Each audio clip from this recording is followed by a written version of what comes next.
Hey everybody, Jason here with the Landlord Launch. Today we're going to be talking about home warranties for rental property, whether they're a good idea, bad idea, and just get some general information out there so you can make your own decision, of course.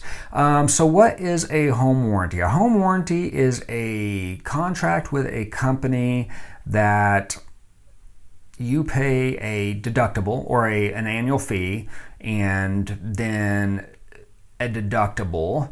And what it does is it provides coverage typically for major system type stuff. So roof, HVAC, heating, water heater, maybe appliances, some basic coverages along those lines. Now, there is also, usually the home warranty companies have add-ons as well, like if you want to cover specific type of things, but each company is a little different there, and I'm sure that they have packages as well and kind of bundle those. So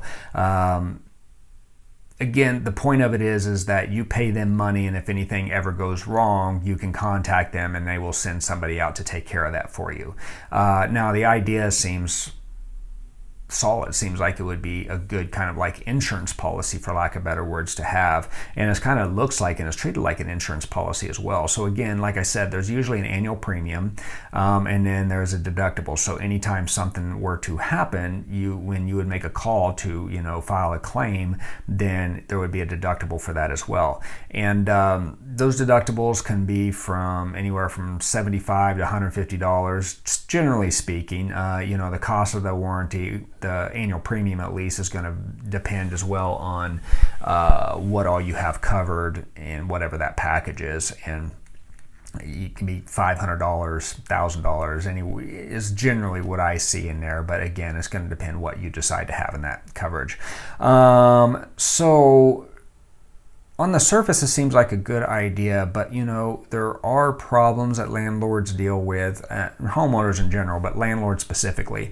And first problem is coverage issues. So again, if you think about a home warranty, the way that they make their money is by keeping as much of your money as possible and not sending out people. Now, of course, they obviously can't do this in such a upfront way.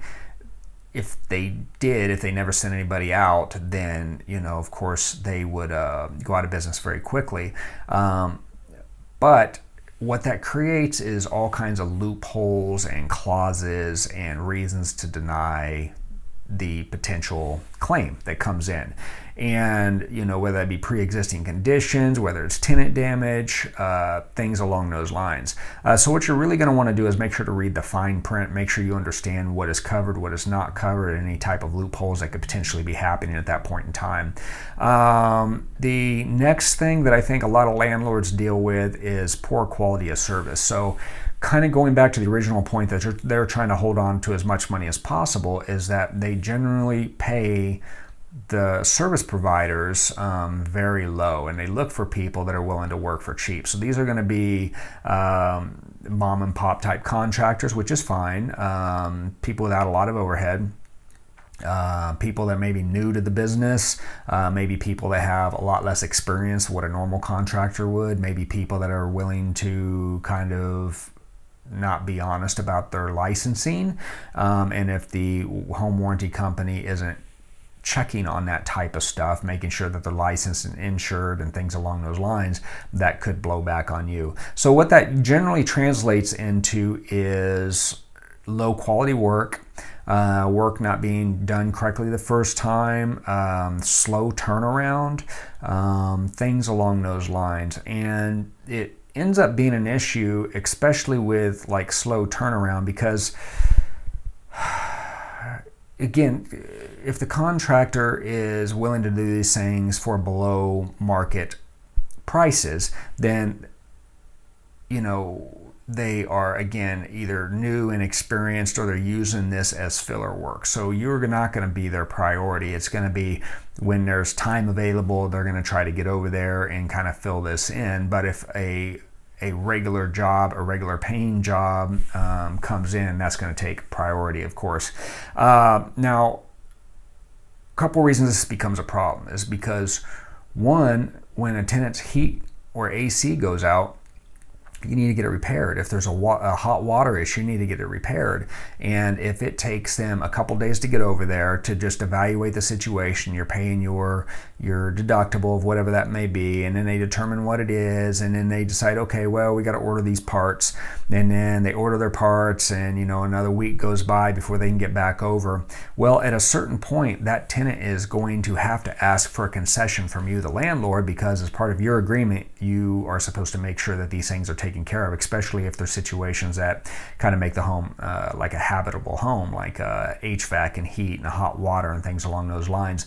So if they don't get these things turned around quickly, you are going to end up having to put them in a hotel room. You're going to have to give them a concession, and those things are going to cost you money. And depending on the state that you're in, you may not have very much time.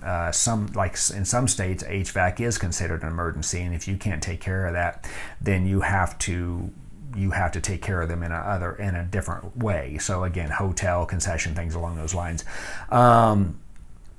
And then the other thing is that's not really going to help you on emergency situations either. So you're still going to have a tech or a company or whatever to deal with the emergency situations, after hours calls, things along those lines that pop up. So what I think most landlords find is that by the time that they jump through the hoops on the coverage issues, the slow service, perhaps the problems with service, the deductible and the cost of the premium, the cost of any concessions that they may have to make, that it's usually better just to have a solid, reliable contractor on hand that they can call to deal with issues quickly when they come up. And again, that's a very common sentiment with landlords that I hear. Now, I do have landlords that love home warranties. I've seen them, but I'm not so sure that. My guess is they're newer homes, and it's worked for them. I do see that, but for the most part, if you ask a landlord who's used home warranties, you will see it over and over again. Stay away, and that's some of the reasons why I believe that they deal with that. I know property management companies, as a property management company, we hated dealing with home warranties as well for all the same reasons. So, okay, so that is what I have on home warranties. I know that there's probably a few things that I left out, but in general, that is some of the issues. That's what a home warranty is. That's some of the issues that you deal with the home warranty. That's kind of how they work. So I hope this has been helpful. If you have any questions, please let me know. Other than that, we'll wrap this up. Thank you for watching once again, and we will see you next time.